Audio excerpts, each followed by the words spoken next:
Hi, Dharma friends.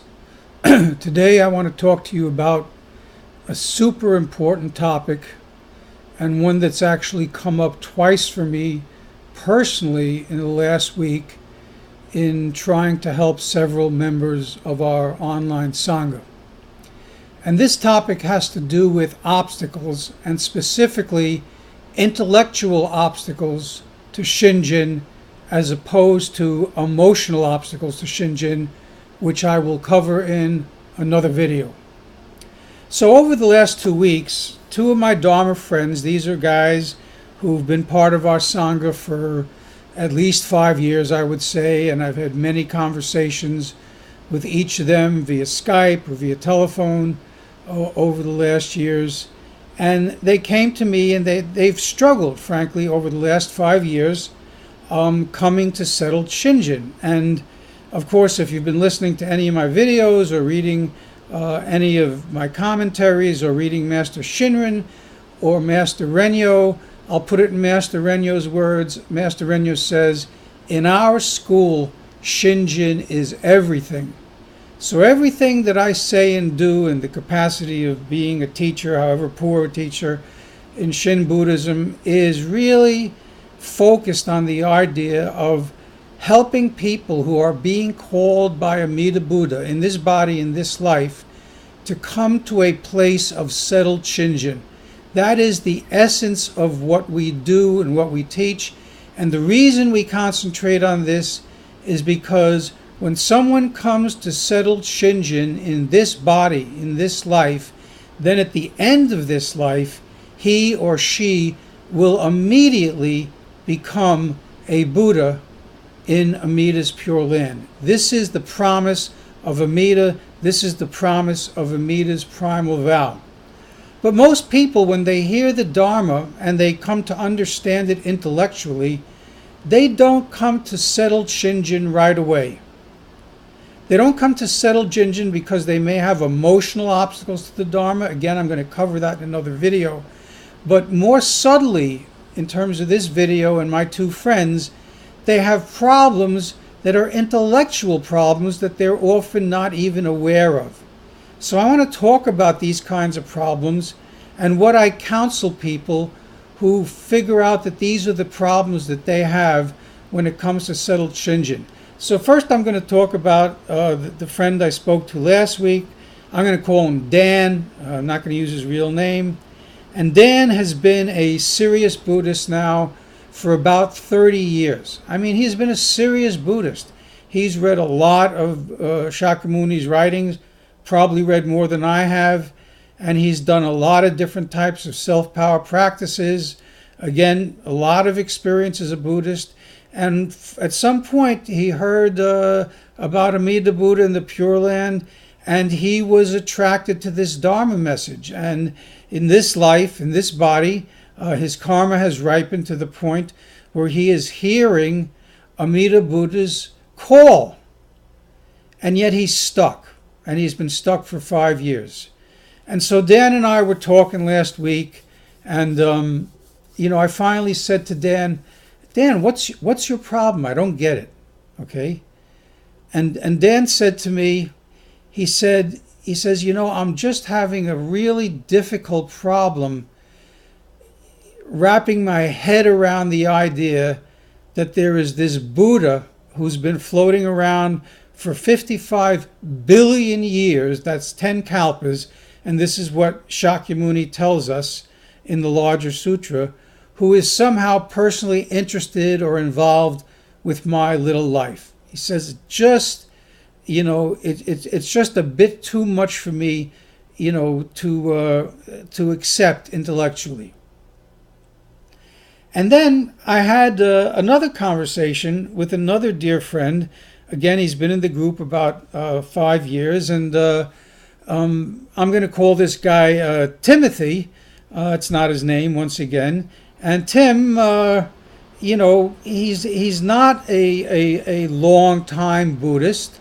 He really wasn't really even much of a Buddhist at all. I don't think he was a Buddhist at all until somehow he found his way to Amida Buddha, his primal vow, But since then, I can tell you that he has been avid about really doing his best, as with Dan, to really listen deeply to the Dharma. And, he, as well as Dan, Timothy and Dan, they both understand the intellectual content of the Dharma of True Shin Buddhism, the Dharma of Master Shinrin and Master Renyo, because they've spent a lot of time hearing me talk about it. They've spent a lot of time reading the works of both Master Shinrin and Master Renyo, so they're not lacking for intellectual understanding.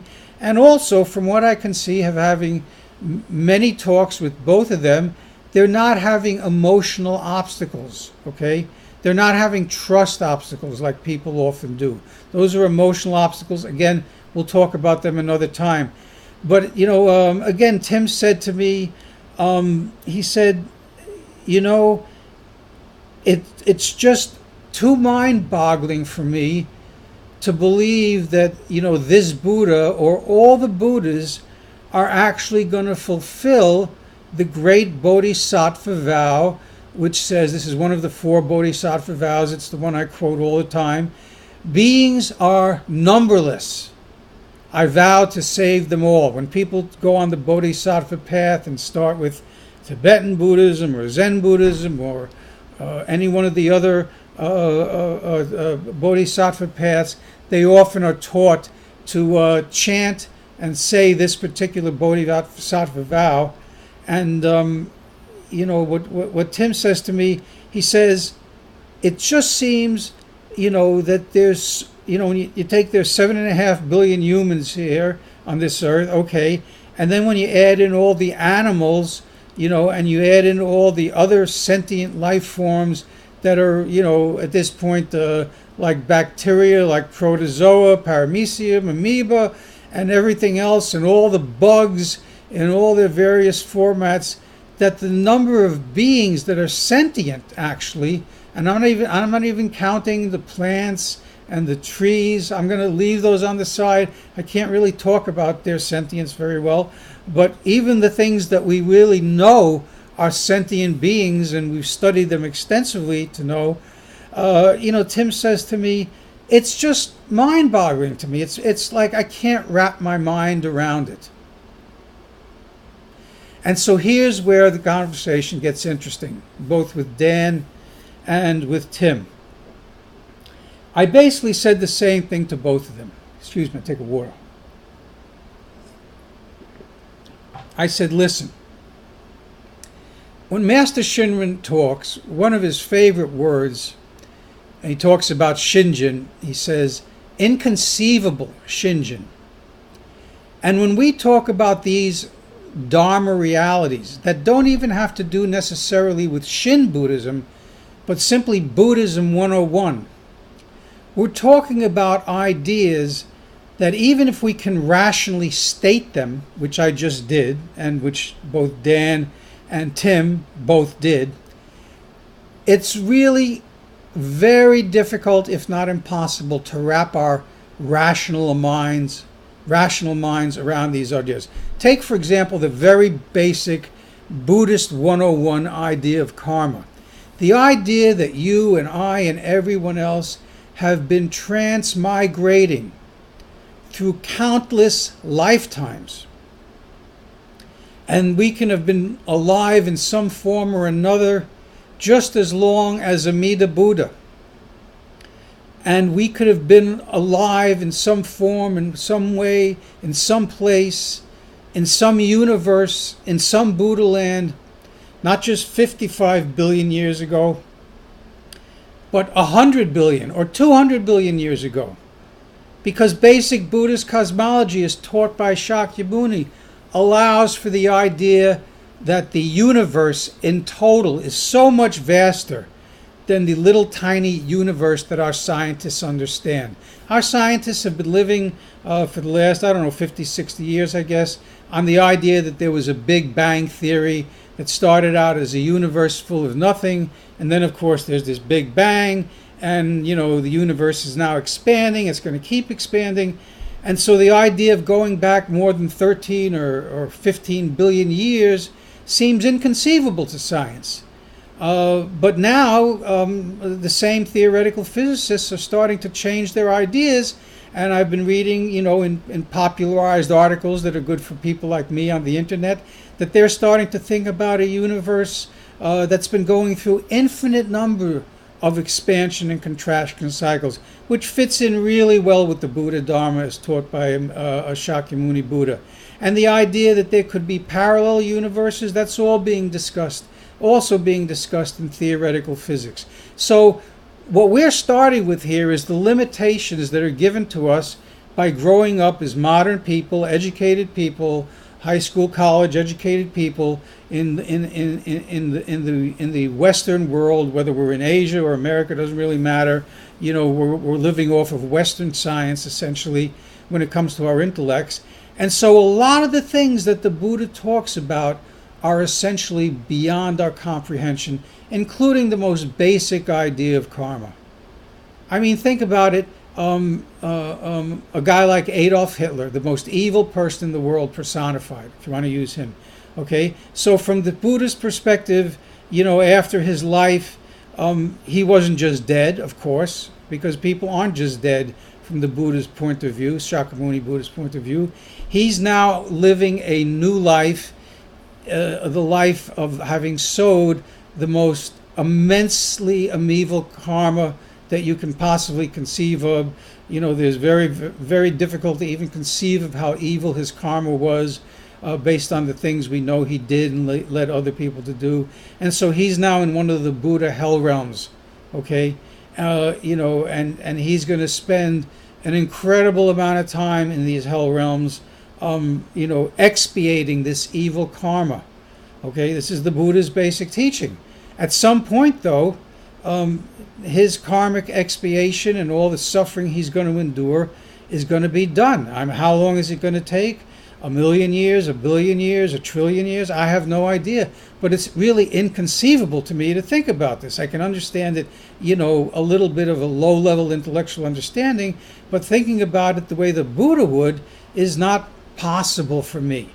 Okay, I have a small brain like everybody else here on the earth, including Stephen Hawking. Okay, our biggest brains and our biggest scientists are too small compared to the Buddha's brain. Okay, the Buddha's intellectual expanse of understanding. And so these are things we don't even really understand. And so what do I do with them if I'm a Buddhist? A real Buddhist is somebody who says, I'm a disciple of the Buddha, Shakyamuni at the very least, and I've taken refuge in the three jewels, the triple gem, the Buddha, the Dharma, the Sangha. And what it really means, and comes down to my own personal life, is that after a long time looking at other teachers and other paths and being on the metaphysical path already, a spiritual path, metaphysical, transcendental path, however you want to name it, I finally came to the conclusion that the Buddha, Shakyamuni, is the sharpest guy in the room. And when I say that, and I use that phrase often, what I mean is there are many, many teachers that I've either studied about or I lived under for a long time. I was a very serious Christian for 10 years early in my life, and I've decided that Shakyamuni knows more about everything than any of those teachers I ever encountered. He is the great turner of the wheel. He is the truly and fully enlightened one. And so as I take refuge in him, I've really said, I figure that what he says is more true than anything I'm ever going to say or ever going to hear. And so once I do that, Dharma friends, I don't have an intellectual obstacle when it comes to reading the larger sutra, when it comes to reading about Amida Buddha, when it comes to reading about the primal vow, when it comes to listening to the great Bodhisattva vow that beings are numberless, I vow to save them all. Yes, it's all inconceivable to me on some level. It boggles my mind. It's more than I can imagine on so many levels. Not just the stuff about Amida Buddha, but the stuff that Shakyamuni teaches, which is really Buddhism 101. I don't have an intellectual obstacle because I've decided already I heard in my heart, I know that Shakyamuni is the smartest guy in the room, the great teacher in our world, in this age of history that we have lived in. He was here 2,500 years ago. He's gone. We don't have any other real history that goes past, I don't know, maybe 5,000 years, possibly 10. The other teacher I know about who's earlier than the Buddha would be Lao Tzu. And I decided after spending about 4 or 5 years with Lao Tzu and then coming to Shakyamuni after that, there was really no comparison between the two. Shakyamuni is the man. Okay? So when I started to listen to the Dharma about Amida and the primal vow, I didn't have an intellectual filter. And my two friends, Dan and Tim, and so many more, they're listening to the Dharma through these intellectual filters. And the things that they don't understand become obstacles. So how do they solve that problem? And here's what Amida shared with me to share with them as I was in dialogue with each of them. I said, listen, the only practice in true Shin Buddhism is to listen deeply to the Dharma. It's not to say the name. Master Shinrin says that is not the true practice because the name comes from Amida, but our practice is listening deeply. We listen first with the head, with the intellect, to make sure we understand the Dharma intellectually. And this is what Shakyamuni taught in the Kalama Sutra, when they said to Shakyamuni, there are so many teachers here. Who should we believe? And Shakyamuni said, don't believe any teacher, don't even believe me. He said, what you need to do is this. And what he instructed them to do is listen deeply. He said, first, if you're talking to a teacher, you need to understand intellectually what his propositions are. What's he saying? What's he teaching? If you don't understand intellectually what he's saying, you can't possibly give him a fair hearing. Not fair. And then, once you understand the teaching intellectually, you need to go inside and ask, is this true? Now, who do you ask? Well, we have two kinds of consciousness. We have ego self-consciousness and we have Buddha self-consciousness. Every human being in the world has these two kinds of consciousness. How do I know? Shakyamuni taught this explicitly, and I knew it even before I was a Buddhist. I knew I had a higher consciousness, however I named it. I knew I had a lower consciousness, an ego self-consciousness. And every good thing I've ever done on the spiritual path that I've been on for about 45 years now has come from listening to that higher consciousness. Now at this point, I don't have to call it whatever it is, because at this point I call it my Buddha consciousness or the Buddha within. That Buddha is there. And that Buddha is what led me to become a Buddhist. Okay? And that Buddha is what led me to listen deeply to the Dharma that Master Shinrin and Master Renyo teach. And now that Buddha, I listen deeply to that Buddha. And that Buddha is actually the same as Amida Buddha. Because all the individuated Buddhas, whether it be Amida, Shakyamuni, the Buddha in my own heart, they are all manifestations of the Dharmakaya body, the Buddha that interpermeates all things. They are all individuated manifestations. So if you want to make this an exercise in listening to the Buddha within, that's fine. But here's what I advise you. If you are already a Shin Buddhist and trying to become a person of Shinjin. And this is what I advised Dan and Tim. I said, look, you guys have private time with Amida. You have personal time, call it devotional time, whatever you want to call it. The words don't really matter. And in those private times, you do some reading, a little bit of reading. You say some Nembutsus if you feel like you want to say some Nembutsus. I never tell anybody not to say Nembutsu, even if they're not a person of Shinjin. But most importantly, you're consciously spending time in Amida Buddha's presence. Okay? That's what we do. And since you're in Amida Buddha's presence, what you want to be doing here is simply asking Amida Buddha the big questions that you have. Amida Buddha, are you really, I'm going to ask Dan's question first.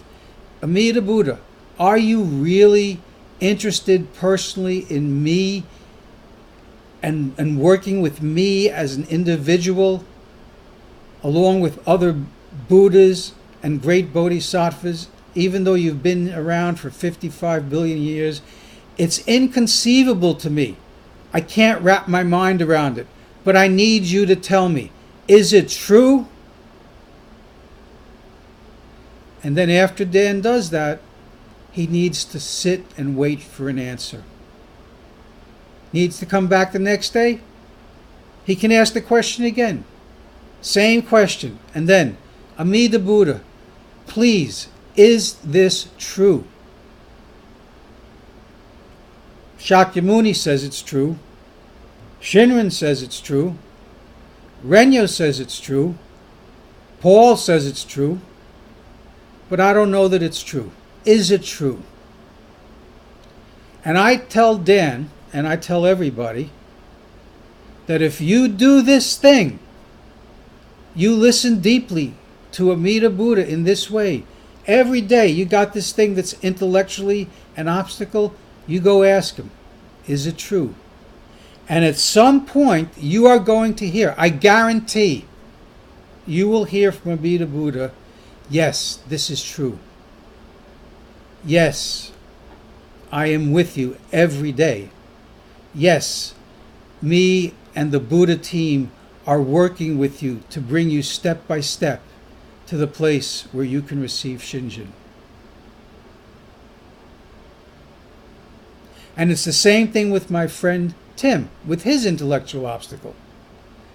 Amida, is it true that you are actually going to save every sentient being on this planet? And not just on this planet, but in all the Buddha lands extant, existing in all of the countless galaxies and even universes? Are you really going to do that? And then what my friend Tim needs to do is just wait to hear the answer. Just like Dan. And if he wants to ask again the next day, that's fine. You can ask every day. There's no sin, there's no law, there's no wrong or right about it. Just ask. In Amida's presence every day. And I guarantee you, if you ask, you will hear the answer. And if you have questions and doubts about any intellectual idea that's part and parcel of Buddhism, even the basic idea of karma, again, you understand it intellectually. You've read about it intellectually. The internet makes so easy to read about any idea related to Buddhism. But you're not sure. Go into your private place. And if you're not even a Shin Buddhist, you can ask Shakyamuni. And if you don't even know if Shakyamuni still exists, you can ask the Buddha within. These are all manifestations of the Dharmakaya body. And I guarantee you, every time you are willing to ask about the thing which is intellectually mind-boggling to you, if you're humble and open and willing to ask, I guarantee you the Buddha will give you the answer to the question you seek. And that's exactly what Shakyamuni was teaching the Kalama people. Don't believe anybody who's sitting here talking to you, not even me. Go inside after you've understood what I've said and ask. Here's why. When you ask within, and you hear that answer within, at that point, you go from believing or doubting or thinking or rationalizing or trying to conceptualize. All that's gone at this point, because you've heard from the Buddha within, bearing witness to the truth. At that point, you know. And Dharma friends, that is the essence of what coming to Shinjin is all about. Every obstacle, every doubt needs to be brought to the surface and dealt with in the presence of the Buddha. And if you're already, a follower or a seeker on the path of Shin Buddhism, that Buddha for you is Amida Buddha, greatest of all the individuated Buddhas. And that's the way intellectual obstacles are overcome. That's the way intellectual obstacles are dissolved. Because once you've heard it inside, you just know. And that's what Shinjin is ultimately about. Shinjin is about knowing, not believing. It's about knowing beyond all doubt.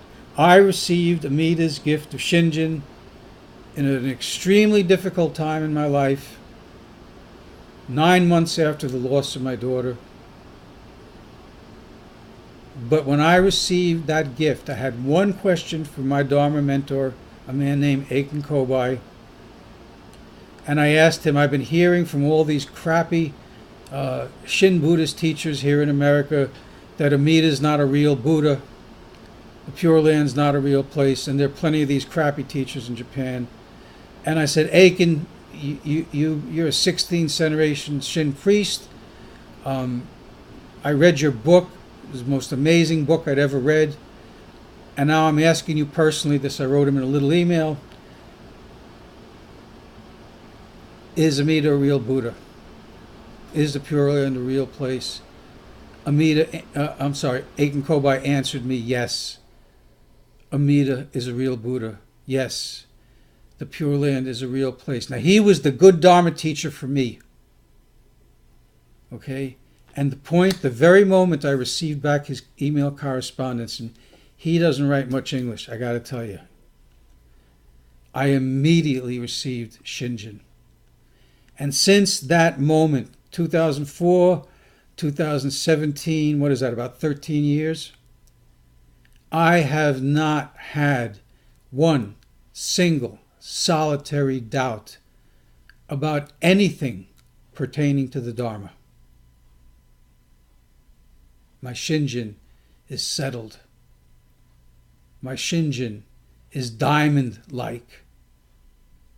My Shinjin is adamantine, to use some of Master Shinrin's own words. My Shinjin is the same as Master Shinrin's. And I tell you just what he would tell you. This is not a boast. This is not a brag. This is not me doing anything to earn it or deserve it. This is the gift, the unearned, undeserved gift of Amida Buddha to somebody whose karma is ripe to the point where Shinjin and attaining Shinjin and living a life of Shinjin becomes the most important thing for them. So if you want to become a Buddha, not 100 lifetimes from now, not 10 lifetimes from now, not 5, not 2, but if you want to become a Buddha, if that's your great aspiration, immediately, as soon as this life is over, this is the path for you. And this is the way to deal with your intellectual obstacles if you have them on the path. Well, I hope this video has been helpful for somebody. I'm going to include some links at the bottom. I've learned to include links. I'm going to include a link to our online Sangha, and I'm going to include a link to our to our blog, which has got a lot of different teachings on it as well. And please feel free to get in touch with me. I'm going to include my email address as well. And I'll be happy to answer any questions you have. And finally, we also have a Facebook group that you are welcome to join. And thank you for your attention. And what can I say to all this? But, Namu Amida Butsu. Thank you, Amida Buddha.